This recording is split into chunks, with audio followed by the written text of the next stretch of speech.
This is a production of KMmedia.pro.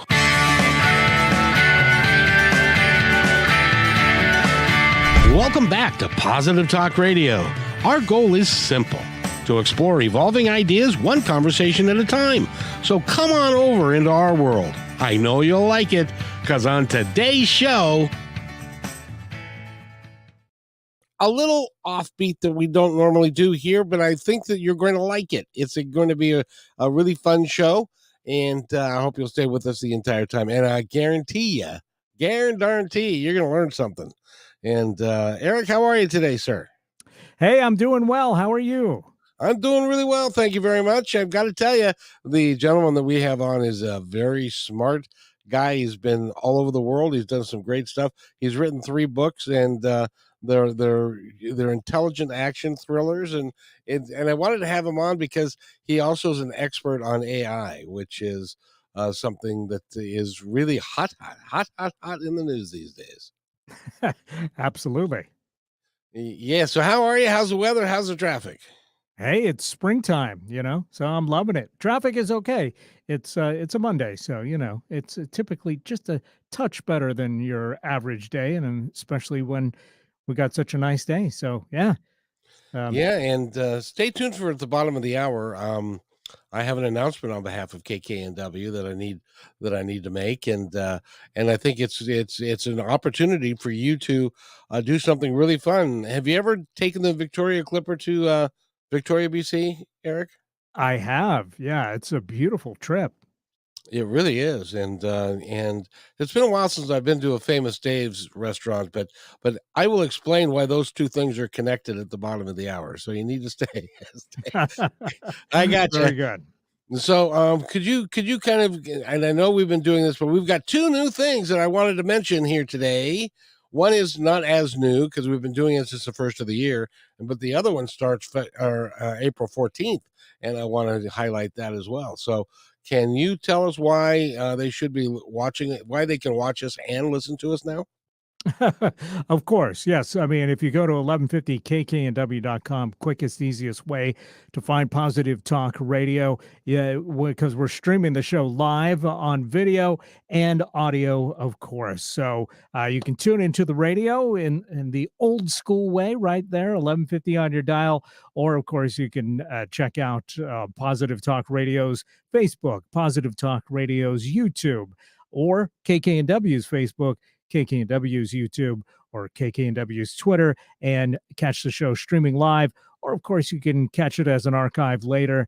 And really, no reason to ever miss the show now. You can always go back and listen or watch it, and check out all these great guests that Kevin is bringing you weekly, 3 times a week right now, but also it's going to be 4 times a week here coming soon to KIXI Fridays.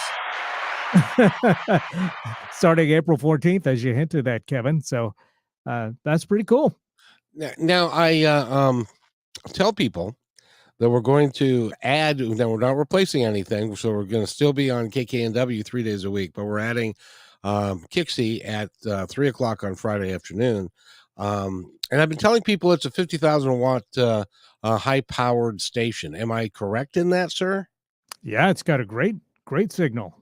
And it goes all the way from almost Vancouver, all the way to the Canadian border, down to like Olympia and Chehalis. Have I been misspeaking? No, I mean, I think it all depends exactly where you're at in any of those areas. But of course, you can listen to KIXI online if you're not picking it up on your dial. But yeah, it's a great signal. Lots of great listeners. And so I'm looking forward to having you on the station over there.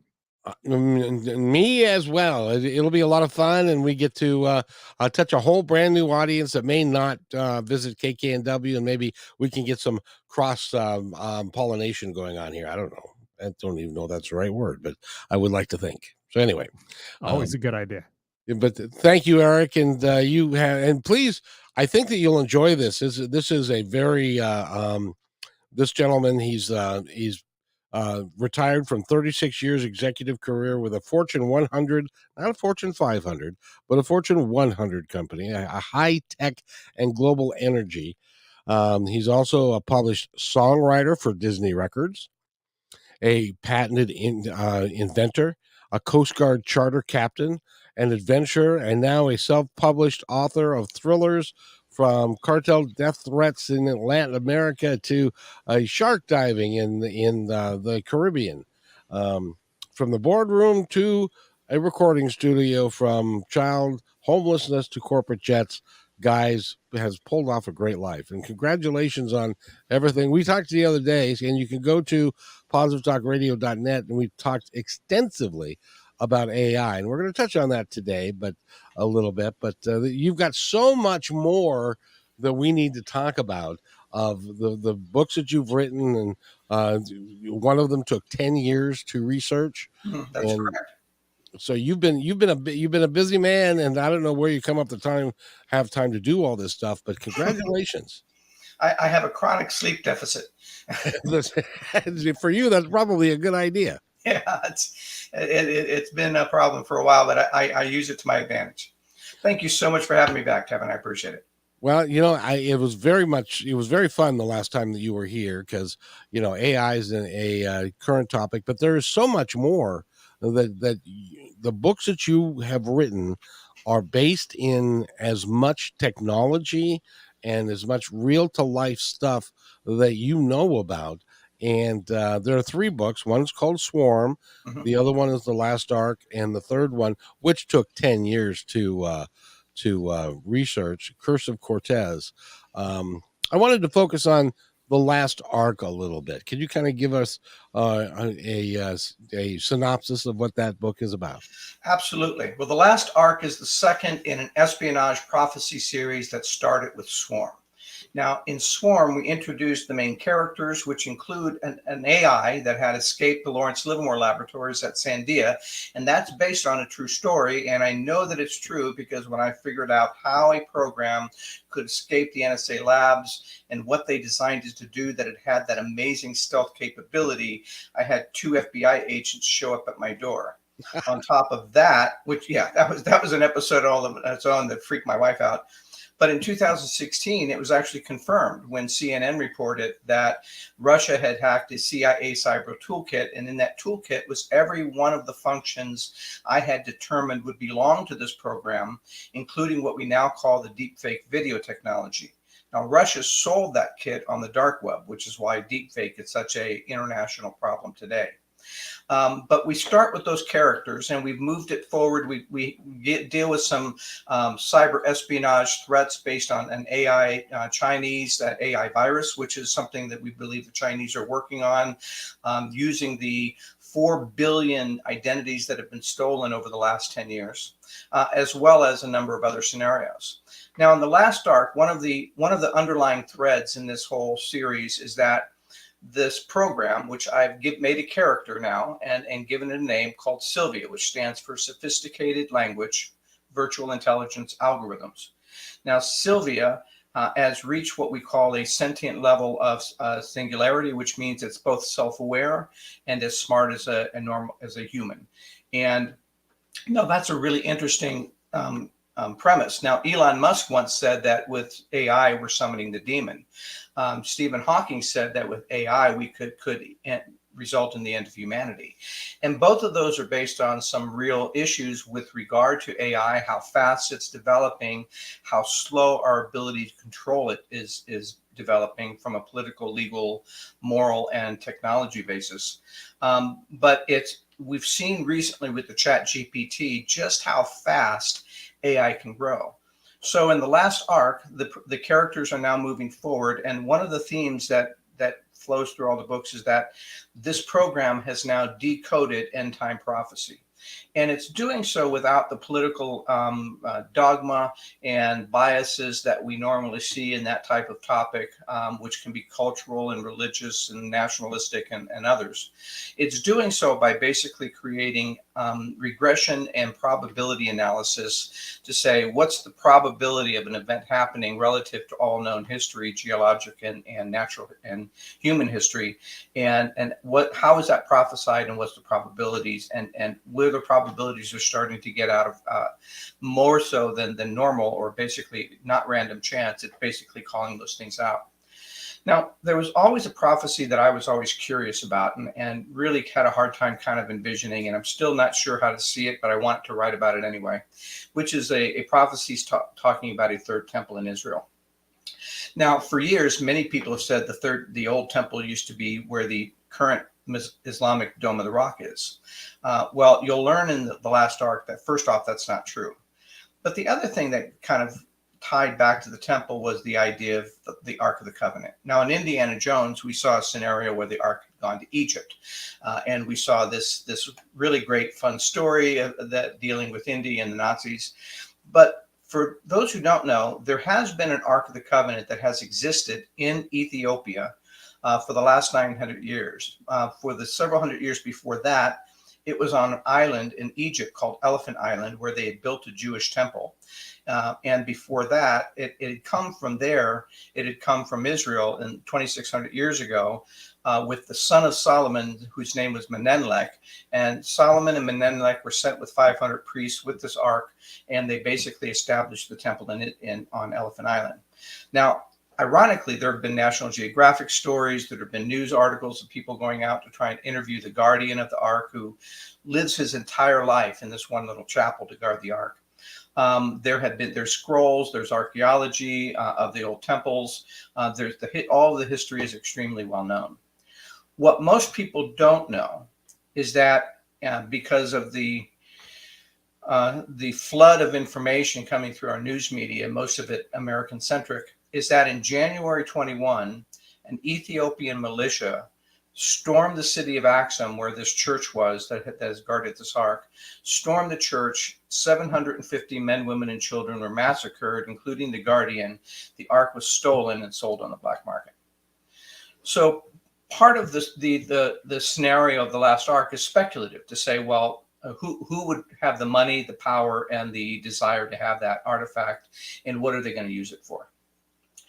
Coupled with that scenario is another true story that deals with, in the 1960s, there was a copper scroll found outside of Qumran. Now, for those who don't know, all of the Dead Sea Scrolls that have been found since the 40s were found in caves near the ancient ruins of a city called Qumran, which sits on the Dead Sea. And this scroll had, when they finally were able to unravel this very brittle scroll and read it, it was unlike any scroll that they had found in the Dead Sea Scrolls. It was actually a treasure map. It gave specific locations and directions to 64 locations where the pre-Babylonian priests had hidden tens of tons, billions and billions of dollars worth of temple gold, silver, and treasures before the Babylonian invasion. And in the 64th location is a second copper scroll that describes where Jeremiah hid the Ark of Testimony made by Moses. Now, fascinating story, but for all those years since, there have been dozens of treasure hunters looking all over Jerusalem to try and find these very specific locations, but nobody has found any of them. Now, the excuse has been up till now that, well, Jerusalem has been destroyed and rebuilt so many times that it would be impossible to find these 2,000, 3,000-year-old locations. Right. But a fellow came along named Jim Barfield, who's actually in Oklahoma from America, came along about 8 years ago, I think it was, and he decoded all 64 locations underneath the ruins of Qumran itself. And he actually flew to Israel. He basically confirmed all the locations. And some of these locations were, say, 16 steps down from this location to this location. And he would go someplace in the ruins that had exactly 16 steps. And he'd say X number of cubits from this location to that location. And he'd go track that. And he was so convinced that he had decoded this that he went to the Israeli Sanhedrin, which is sort of the Jewish priest group in charge of rebuilding the temple. Because in the Jewish tradition, the temple is only half meaningful unless you have an ark. And he convinced them that he was onto something. Well, they went and they talked to the Israeli archaeology, or antiquities and archaeology and antiquities group, and he convinced them to go out and do a metal scan. So they went out and they did a survey. They confirmed all the locations. They did a metal scan. They found non-ferrous, gold, silver types of metals under every single one of those locations. And But they only dug down about 2 feet before they covered it up and said, there's nothing here. Even though the scroll specifically said to dig down between 9 and 12 feet, depending upon the location. And now the reason that they basically wanted to kill the rumors that were starting to fly around Jerusalem at the time was because Qumran is part of the Palestinian West Bank. And we all know how volatile the politics are between the Palestinian West Bank and Israel. And under law, if Israel finds anything and digs it up on Palestinian land, they can't keep it. It has to go into this military warehouse and be judged by tribunal. So the likelihood that Israel would ever see any of it was almost nil. But that was about the same time Israel started talking strongly about a single state solution. So the last arc deals with the geopolitical implications of both of these arcs coming to light at the same time and what might happen in those kinds of scenarios. Now, another side story that's going along with this deals with national security, both for Israel, for the US, etc.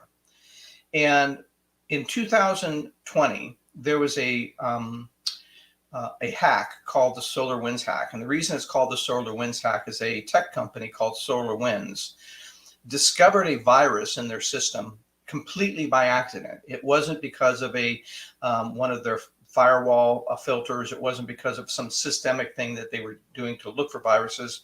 It was a completely random discovery.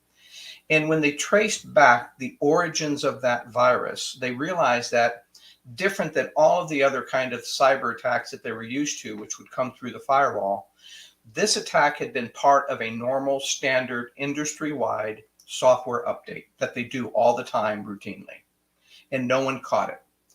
That same software update impacted 18,000 corporations, including many of the companies that manage all of the data that supports our current AI infrastructure, and eight major U.S. agencies that are also using major AI for cybersecurity, national security, national defense, FBI, Department of Justice, etc. Now, that's important. That was important to me because in 2019, the RAND Corporation submitted a report to the DoD. And in that report, they listed AI data poisoning as one of the top 10 national security risks. Well, why is that? Well, all AI run on massive amounts of data. And by massive, I mean, for example, the current version of ChatGPT, which is so popular, has 75 billion data points supporting that system. The next version, which will be a generational leap forward, will have close to 100 trillion data points. So, but if that data somehow gets polluted, if somebody could find a way to get into those companies and create a persona or a systemic way to introduce bad data, it can cause internal sabotage to that AI where it comes up with wrong answers, and it would be absolutely untraceable. We couldn't say, well, this came from this enemy and they did this, and so we have to retaliate. It would be an untraceable sabotage. And so that's why they believe that AI data poisoning is one of our biggest security risks, knowing that the data infrastructure for all of these AIs are spread. It's not one company that controls all of it. It's spread across a number of dozens of different companies, and which creates a way for an enemy to basically infiltrate that. And the SolarWinds hack, after several months, nobody still knows exactly what that virus was supposed to do because nobody can detect that they had any information stolen or corrupted. So there's a scenario, one of the plausibility scenarios is that this was a format to basically not to steal information, but to introduce bad information and bad data into that system. So between those three sort of realistic pillars is what we basically build the story of The Last Ark on. And so we deal with, so it's a really exciting story. One of my readers basically said that if Dan Brown and Tom Clancy were to partner together on a thriller, it might look something like The Last Ark. Well, it's pretty amazing. First of all, you gave us a lot of information in a very short period of time. Sorry about that. No, no, that's okay because there's a lot of information to be had. But let's go back to the Ark, because for those of you who don't know the original Ark, that's where they house the original Ten Commandments. That but legend has it, or or the Bible has it, that they had. That's where the original Ten Commandments that came from Mount Sinai. That's where that was housed, along with some other artifacts and stuff. And you're telling me that and that the Raiders of the Lost Ark wasn't right? Sadly enough, no. It was a very fun story, an amazing story. But so I needed to write a story that was based on true archaeological evidence of the Ark that was just as exciting as Raiders of the Lost Ark, but had more historical, archaeological, factual information. And the in Raiders of the Lost Ark, there are nowadays there people like to talk about quotes, movie quotes and stuff. Mhm. And there's a famous quote from that movie that people use for like trivia and stuff, which is snakes. Why did it have to be snakes? Snakes. Um, Now, the other interesting element that the story brings out is one of the what used to be a taboo, and I think we touched on this briefly the last time we talked, but what used to be a taboo topic of AI, sentient AI, and an AI that's self-aware, that can think for itself. It's not just simply regurgitating information in a grammatical way, but an AI that it can actually put two and two together and do analysis. There are now 15 to 25 companies, tens of billions of dollars in research behind these companies, actively working on developing a sentient AI. Now, what they believe they're going to do with this, I'm not 100% sure. There's a lot of secrecy behind that. Nobody really has a good idea of what sentient AI might mean in terms of humanity. Bill Gates said that AI may not share the same values as humans, or the same goals as humans. So there is a risk in developing that AI. But right on parallel with those companies building the development, we see that we're starting to gain major traction with quantum technology, quantum computing. Now, different than the normal, most of the AIs that are developed today are based on standard computing technology, binary technology. It's either a 1 or it's a 0. But in quantum mechanics and quantum computing, it can be 1, it can be 0, or it could be both. And this allows quantum computers to solve a problem, a sophisticated problem that might take months or years for a standard supercomputer to do. A quantum computer has been shown to do it in a matter of minutes. And so we're dealing with an exponential level of acceleration of computing power. And as it turns out, that quantum way of thinking, it could be 1, 0, or both, is very similar to how the human brain neurons basically interact, with multiple scenarios possible at the same time. And so quantum computing, if we had advanced artificial intelligence basically coupled with a quantum computing AI, you now have the ability to accelerate that curve into sentient level of development. And that's exactly the scenario that we begin to see in the last arc. So, how long is this all going to take? Because things seem to be accelerating with how fast technology is changing. And Yep. I mean, 5 years ago, even like in my little computer that I have in my hand, AI chat is Mhm. it works. It's amazing what it can do. So, how long do you think it would be before sentient AI beings could exist? Well, Elon Musk was once said that it was 2029. I think it actually could be a little bit sooner, in part because of the development of all these other companies working specifically on that topic, combining that development along with quantum computing development. So I think quantum computing is basically helping to accelerate that curve. And yeah, it does look like we're accelerating extremely fast. But what I think you need to understand is that this is hard work that's been basically 20 years in the making. What we're seeing recently is a consumer-facing application, which is ChatGPT. Google has Bard. There's a couple of others. I'm having trouble remembering the names, but there's about 4 now consumer-facing applications where a normal person can basically go in and experiment with AI. And the AI is using all of that data to basically accumulate more data of how to communicate, how to answer, how to respond. And so it is developing really fast, but like most computer technologies, we see we basically see a generation evolving about every 18 months. And while that used to be specifically related to Moore's law, the ability to cram more information on a chip, it's not only Moore's law, but it's basically AI helping to develop AI.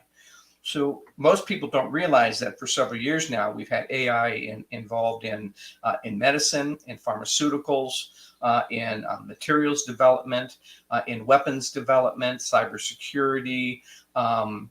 A number of the sciences are already using AI applications and have been doing so for 3 or 4 years now.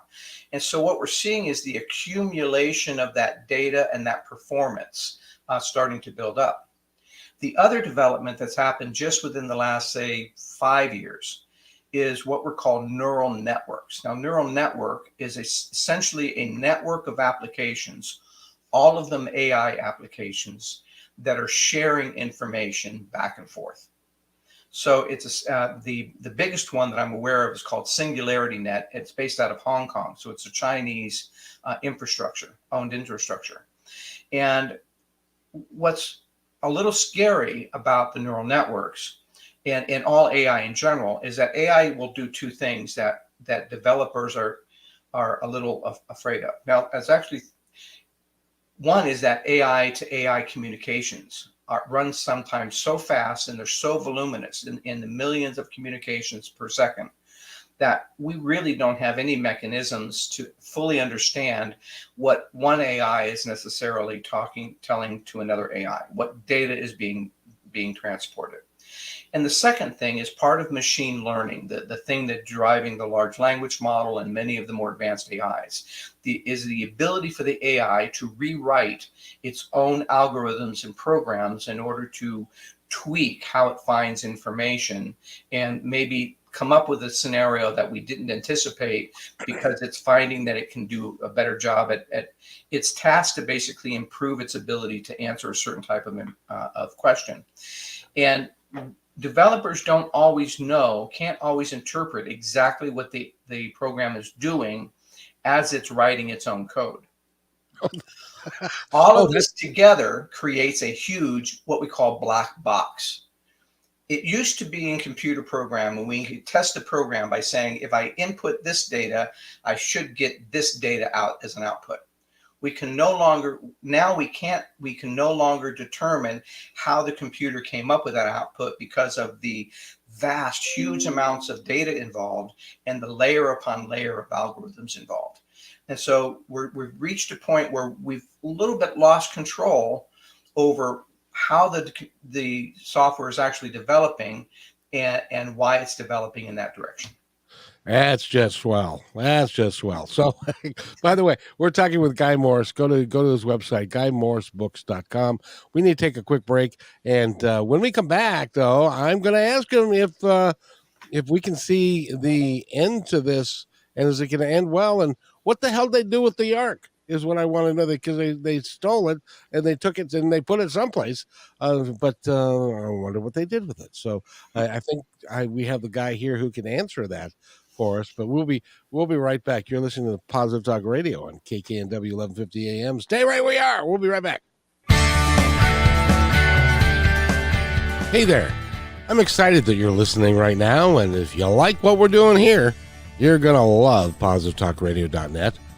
On positivetalkradio.net, each show, which is recorded live, is packed with positive information, with real people discussing real issues and positive solutions that can work for everyone. I hope that you'll join us on positivetalkradio.net and listen to all 340 plus shows. I think it's worth your time. But then, that's just me. That's positivetalkradio.net, your home for great progressive, positive podcasts.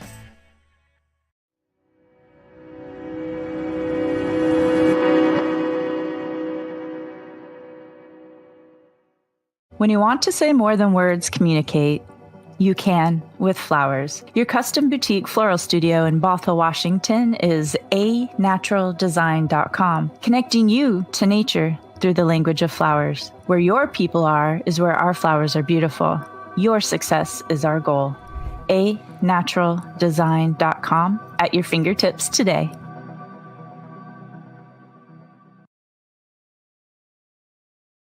Hey, my friend. I'd really like to thank you for listening to the show today. As you may know, I started Positive Talk Radio way back in 2003.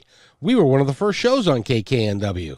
For 11 months, I was fortunate to be part of many lives, making a positive difference with great interviews and discussions, creating new thoughts and ideas. Sadly, for financial reasons, I had to terminate the show. Well, it took 18 years, but we're back better than ever.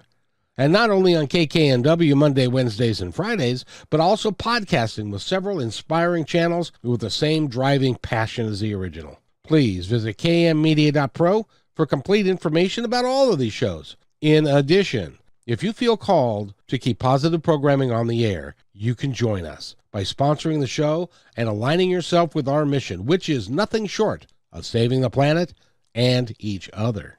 Again, that's kmmedia.pro. I'll see you there.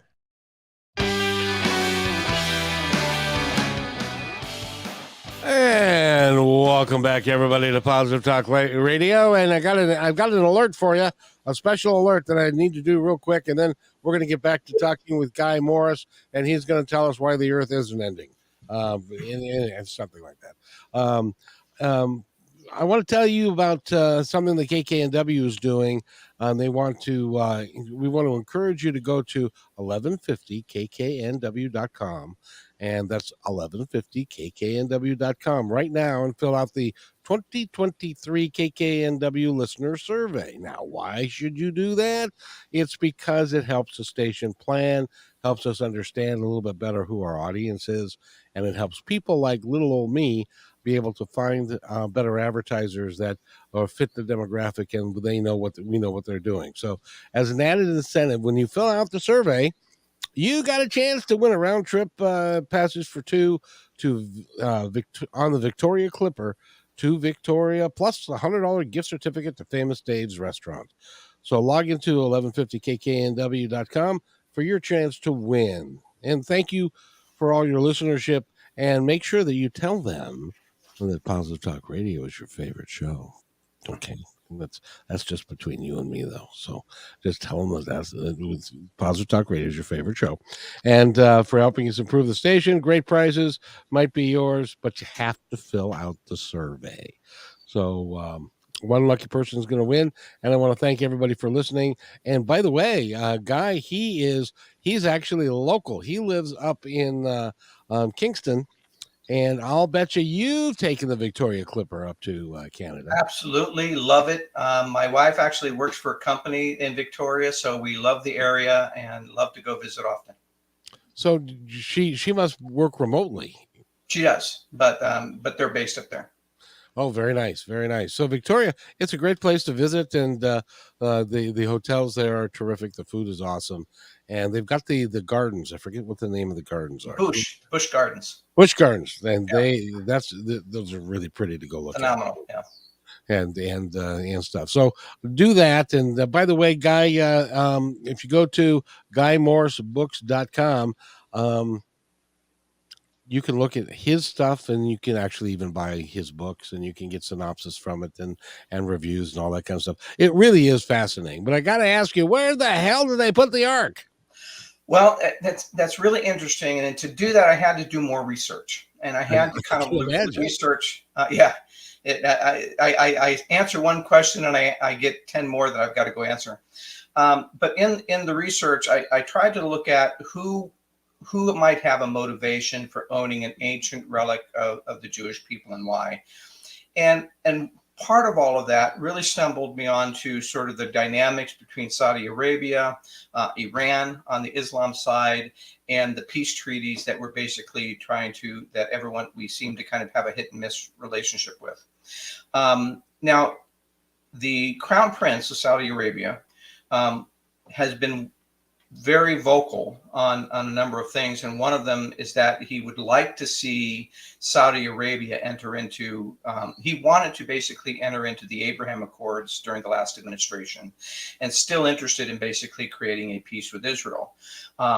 He's also been vocal in that he believes that Israel should be able to build a temple on the Temple Mount, and he's wanted to be put in charge or put on the Islamic board called the WAFC that manages the Temple Mount for Islam, and right now the King of Jordan is in that key role. He's been very pro-Palestinian, anti-Israel in that gathering, and in that sense, that puts him in between the two factions of Islam, which are the Sunni and the Shia. The Sunni or the Shia being the Iranian group, and the Sunni being the Arabian group. And so, which there's we've recently seen sort of a agreement between Saudi Arabia and Iran that they're not going to attack each other.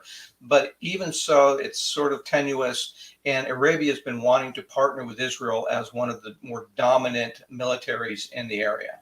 And so I believe that my personal speculation, and it really is speculation at this point because nobody really knows, is that the Crown Prince of Saudi Arabia is the one that arranged to have this ark stolen and took it, because it would be the perfect sort of peace deal, peace offering with the state of Israel. Using it as a bargaining chip. It's a bargaining chip, exactly.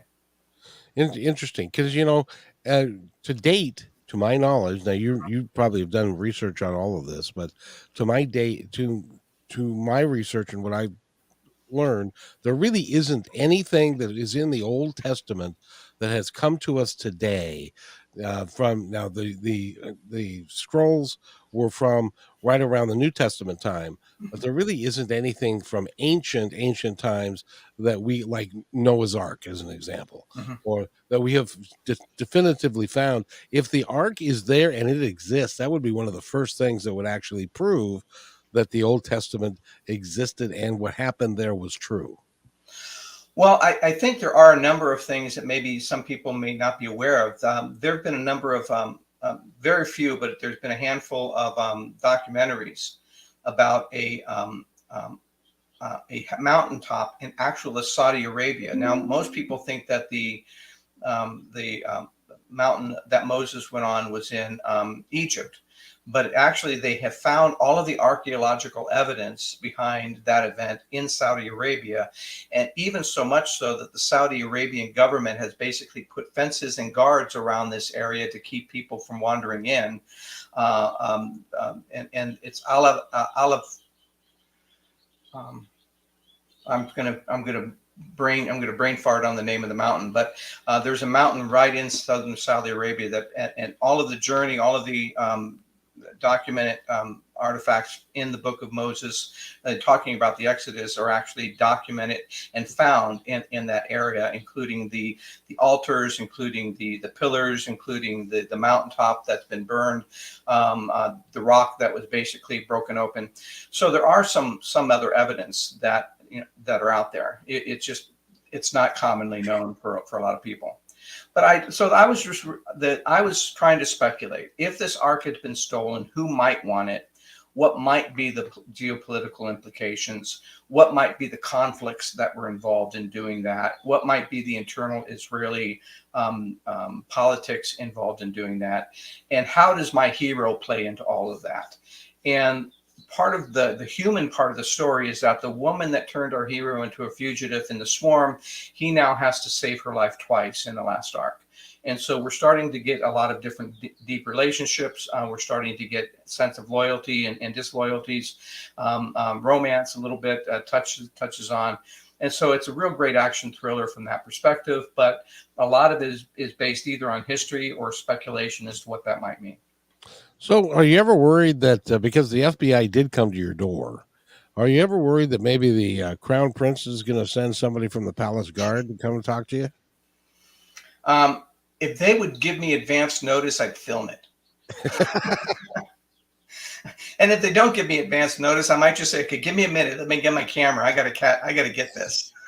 Um, yeah, absolutely. There's always the possibility that I'm going to tick off somebody, but I have the sneaking suspicion that they have other more important things to worry about than me.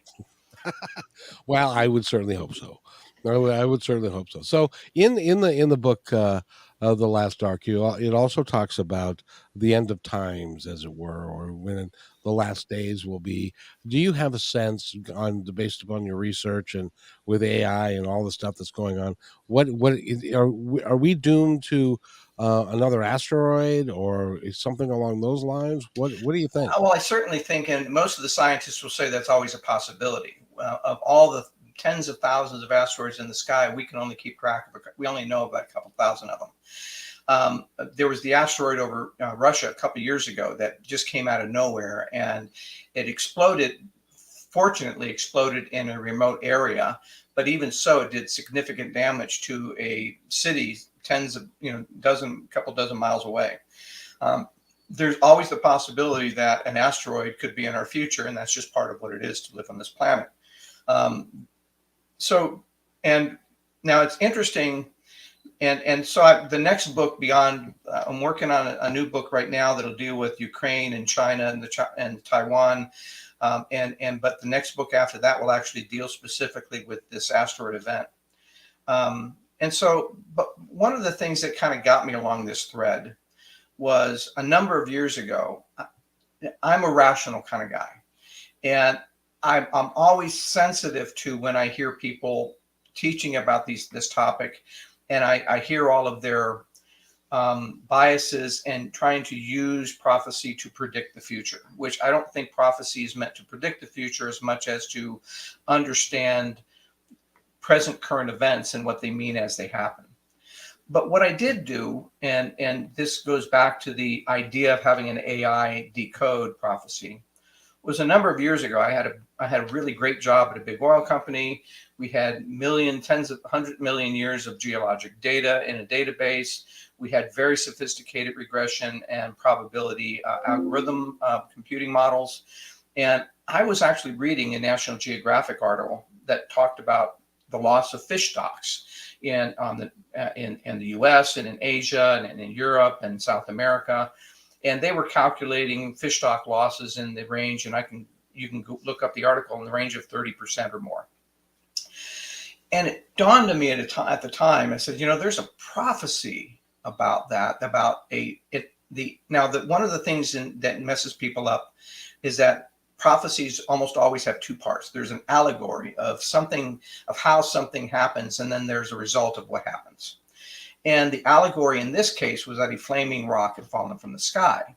And the result of that flaming rock was that a third of the birds of the sea would die, or fish of the sea would die, a third of the birds of the air would die, a third of the beasts of the land would die, and the rivers of the earth would become polluted, and such that you couldn't drink from them. Well, it occurred to me when I read this, I said, well, wait a minute, that's not some future fantastical event that might happen with a flaming rock. All of those things I'd been reading science magazines for years, and all of those things had already occurred. There's several books already out called The Sixth Extinction about this event. And all of these events, rather than being a flaming rock that fell from the sky, came from human activity: pollution, population growth, territory loss, all of the things that we can now, overfishing, overhunting, all of the things that we can attribute to. So I came to a kind of a preliminary conclusion. I said, well, what if prophecy is less about how God's going to destroy humanity as much as a warning about how we would probably do it ourselves? Mm-hmm. And so I actually I collected about 20 or 30 different National Geographic and other magazines that had data. I was looking for data, hard data. And I took about 15 prophecies and I built a regression. I spent 3 days over a weekend to build a regression model to basically say, is this just random chance? Is it just a one-off? Is it fairly low probability that all these things are tied together? and or are they somehow connected and highly improbable? And I wanted a rational perspective. I wanted an objective approach rather than all of the biases and the allegories to say, are we in trouble as a planet?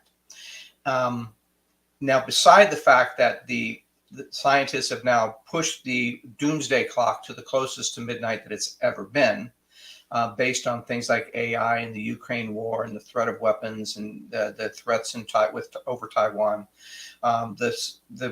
the global pandemic and the supply chain of disruptions that are basically still going to have longer term impact on all countries of the world. I wanted to be, this was a few years ago before those things had happened. So I was trying to come up with an objective approach. Well, I can say that by the end of that weekend, the result of all of that analysis to say, well, what's the probability of this one? Okay. What's the probability of this? Okay. Well, what's the probability of this? And then what's the probability of all these things happening in a short time frame, such as 50, 60 years, without the advent of an asteroid or a supervolcano? And the model came back with a conclusion that it was 1 in 1.4 trillion chance against random chance. So that outcome really started altering my thinking. It started changing the way I looked at news. It started changing the way I looked at my career, my own priorities, my family, my faith. But that was sort of the inspiration that I had to really think in terms of how do I write modern day thrillers where it's not the actual event that we're worried about that we're basically the hero has to solve, but what are some of the underlying or the background sort of threads that are basically pulling these things together? And so I think that we're certainly at a point in time in history, it would be easy to say that we live in an unprecedented historic time. Yep. There's nothing like the time frame that we've had since the Second World War in anything in our history, from space exploration to sciences, nanotechnology, DNA technology, artificial intelligence, weapons systems, communication, travel, medicine, all of the above. We live in a singular time in history. Now, as I said, the question I was trying to answer is that just simply an evolution of history, or is there something prophetic about that? And the outcome came to me and said, well, there's something prophetic about that. Now, a lot of people say, well, that freaks me out. I said, okay, well, can you show me any study that's ever been done that didn't conclude that the death rate was 100%?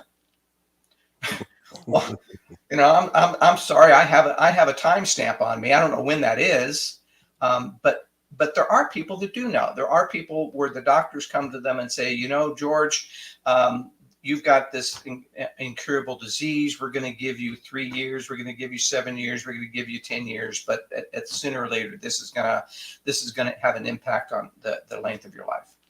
And I came to see prophecy as sort of the similar kind of thing. It's basically a warning, a set of warnings to basically say, prioritize the things that are important. Prioritize the things that really matter, both in a spiritual and an emotional and in a physical and a family relationship level. And none of the stuff that we're doing is meant to last forever. So don't think that it will. And it's kind of a good set of warning signs. So I actually see it as a positive thing, as versus a negative thing. See, I knew you'd bring it around to a positive way, that it's rather than us wandering around looking at the sky going, the sky's falling, this is going to be it, it's going to be horrible. The reality is, it is what it is, and we're going to do the best that we can and live your life to the best that you can, and to take care of each other and to be kind to one another, and everything else that's out of your control is kind of out of your control. Well, exactly. And so we look at things like Ukraine and nuclear wars and global pandemics and all of these things. And rather than getting high anxiety about it, it's like, okay, well, that's just part of the process that's supposed to happen anyway. I'm not going to let that worry me. I'm going to focus more on, hey, have I told my wife I love her today yet? And am I being a good father to my children? Am I being a good friend to my neighbor? And focusing on the things that really sort of are important for how we live our life here, not gee, what are the circumstances whereby we might die? And the fact is, and I tell everybody, heck, I could be wrong. I could be off my rocker. My math could have been wrong. I could be interpreting things wrong. But for me, I thought, well, even if my math was off by a factor of 100, it's still pretty compelling numbers. And so it had an impact on me not to drive me into fear. I don't have a bunker. I don't own a gun. I don't store food. I'm not worried about any of that stuff, because all of that stuff is not stuff that we're really able to control. And that's not the outcome we're supposed to expect. And so why not just use it as a way of saying, this is my wake-up call to live a good life and have as much meaning and value as I can in every way that I can while I can. Exactly. By the way, Eric has come to the rescue. The gardens in Victoria are Bouchard Gardens. Ah, And I believe they're raised and stuff, and it's really a beautiful area to go to. So when you win the contest, you can go there when you're in Victoria. there's also an amazing museum in Victoria, natural history, that deals with the natural history of the area. Fascinating museum. I loved every minute of it. But I did want to mention to you that you are absolutely 100% correct. You're going to die. I'm Yep. going to die. Everybody's going to die. But, it doesn't mean that we're all going to die at the same time. It just means that, and so, live your life to the best of your ability at all times, and understand that things are going to happen. But, on the flip side of that, I wanted to mention, Guy, is that we've lived in the most amazing time in the history of the world. Absolutely. It's been Since fascinating to work with and live in this time frame, and to do the things that we've been able to do that no other generation in history has been able to do. I mean, even the amount of travel, right? It used to be you'd have to spend months or years to go from continent to continent. We can do it in a few hours. We complain about jet lag and think that, oh my gosh, travel's hard. But the fact that we can see the world, we can get to know other cultures, that we get to experiment with science, the fact that I can talk to you now over the airwaves and see your face. I mean, our ability from the Hubble telescope and the new telescope to see the heavens in a way we've never seen them. Everything about this generation is fantastical. It really is. I used to travel for a living, and my boss, who traveled more than I did, he was really excited because he was going to get the American Airlines has something called the Million Mile Club. Oh yeah. And he was going to get, it was either American or United. And he was going to be, and they actually, when you get to a million miles, they announce it while you're in the plane. They give you this card. They do all this kind of stuff for you and stuff. But think about that. If you were born just 100 years earlier, and you were in a covered wagon going across the prairie, and you were going 3 to 5 miles a day, and now somebody's talking about being able, in a short period of time, traveling 1,000,000 miles. It's just Exactly.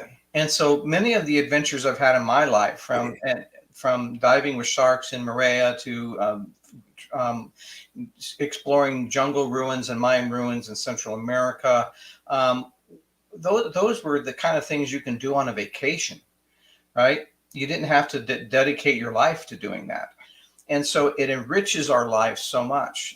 The entertainment we have, the news we have, the knowledge we have, the fact that we can have an AI with 100 trillion data points is more knowledge that has ever existed in all of time.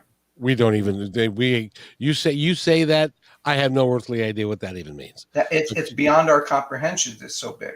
So It really I'm is. excited about the time that we live rather than pessimistic. Exactly. And by the way, we're going to run out of time here, so I want to make sure we get the information out for you again. GuyMorseBooks.com. Go there. I've got 1 minute. I want you to tell our audience anything that you would like them to know. Be curious. explore, learn, find out new things, learn new things from authors, from books, from television, and from traveling, and do it with a zeal that you get to have the kind of life that no other nation or no other generation has ever been able to have, and keep a positive outlook. While my books deal with some very intense themes, the characters and the character development is always a positive thing. It makes for very wonderful, lovable characters who have wit and humor in dealing with all of these scenarios. And I think that reflects a part of who I am. And I would just encourage everybody to take advantage of this incredible life that we're living and go out and live it to its fullest. And get the 3 books. Go to GuyMorrisBooks.com.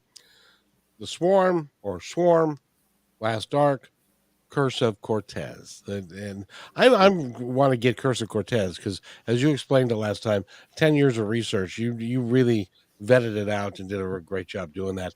Guy, thank you very much for being here. Thank you, Kevin. I need to have you back because I learned a lot. This was a fascinating show for me. So thank you so much. Thank you. I appreciate it.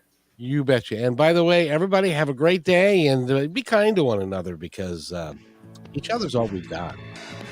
We'll see you next time.